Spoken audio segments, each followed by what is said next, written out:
राधे राधे। राधे सखिया चैनल में आप सब लोगों का स्वागत है।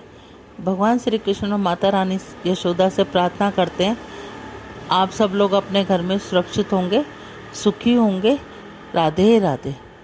जैसा कि बैसाख माह का महात्म चल रहा है, उसका छठा अध्याय। श्रीमन नारायण नारायण नारायण, तुलसी नारायण नारायण नारायण, श्रीमन नारायण नारायण नारायण। हे नाथ नारायण वासुदेवा, हे नाथ नारायण वासुदेवा। छठा अध्याय। बैसाख महात्म की जय। राजा हेममांग की कथा। नारद जी ने कहा, हे राजन, अब मैं तुम्हें एक प्राचीन कथा सुनाता हूँ। प्राचीन काल में इक्ष्वाकु वंश में एक हेममांग नाम का राजा था। वह स्वभाव से अत्यंत घमंडी तथा अपने धन का अत्यधिक गर्व किया करता। उसने अपने जीवन काल में अनेक यज्ञ करवाए। यज्ञ के पश्चात ब्राह्मणों को वह यथाचित दान भी करता, परंतु दान में वह अत्यंत कीमती व दुर्लभ वस्तुओं का दान करता था। एक दिन वह दान में दुर्लभ वस्तुओं का उदाहरण तय स्वर्ण, हीरा, सोना, पन्ना आदि का दान करता। भोजन में पानी के स्थान पर दुग्ध का दान करता। फल फूल के स्थान पर मिष्ठान का दान करता। बैसाख माह में भी इसी तरह जप तप यज्ञ करवाता तथा जल फल अन्न आदि के स्थान पर हीरे मोती पन्ने मिष्ठान व दूध का दान किया करता है।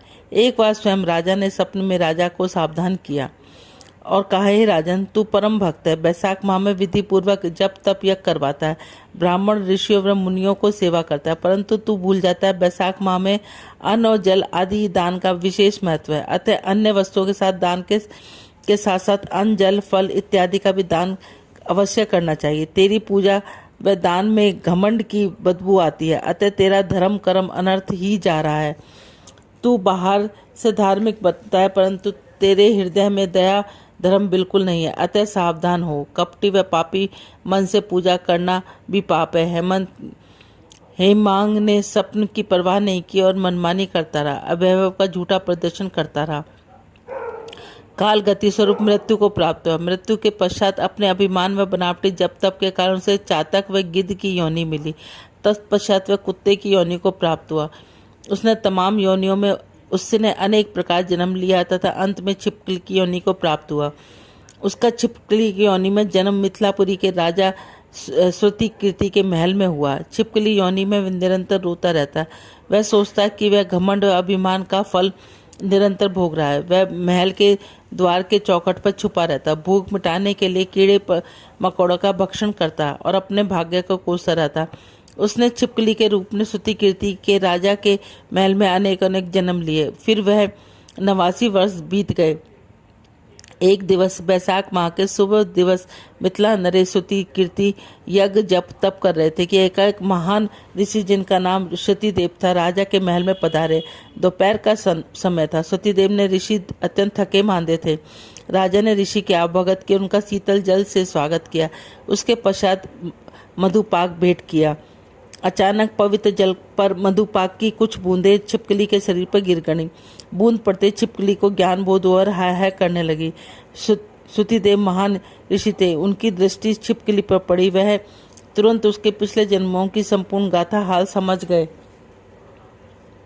सतीदेव बोले, छिपकली, तमाम दुर्गतियों का कारण तेरा अभिमान है। संसार की कोई वस्तु छोटी नहीं होती। तूने राजा हेममांग के मांग जन्म के काल में बैसाख में दिखावे के लिए पूजा पाठ किया। अमूल्य वस्तुओं का दान भी करना भी अपना वैभव दिखाने के लिए किया। सच्चे मन से भगवान न पूजा करना पाप है। तू यह भी भूल गया कि जल भी अत्यंत अमूल्य पदार्थ है। बिना जल के संसार नहीं चल सकता तथा काल के विकराल मुख में समाकर सब समाप्त हो जाता है, परंतु जल अमर है, अतः जल अमूल्य है। हे छिपकली, तेरे दुख का समय अब समाप्त हो गया है। तू इस योनि के पश्चात स्वर्ग में विलास करेगी, जहाँ 10,000 वर्षों तक निवास करने के पश्चात तेरा जन्म फिर इक्ष्वाकु वंश में होगा। वहाँ तेरा यश अत्यंत प्रभावशाली होगा तथा तेरा राज्य 7 दीपों तक विद्वान रहेगा। इस प्रकार हेमंत रूपी छिपकली का कल्याण हुआ। उसकी छिपकली योनि की मुक्ति मिली। उसने 10,000 वर्षों तक स्वर्ग में निवास किया।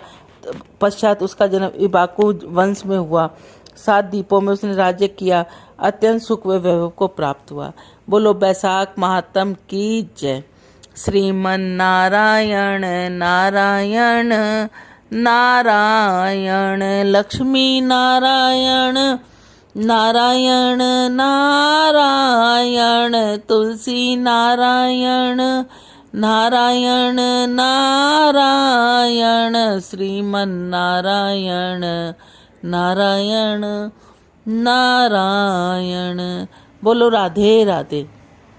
यदि आप सब लोगों को हमारा चैनल अच्छा लगता है तो इसको ज़्यादा से ज़्यादा लाइक करें, शेयर करें, और यदि आप हमारे चैनल पर नए हैं तो सब्सक्राइब करें। बोलो राधे राधे।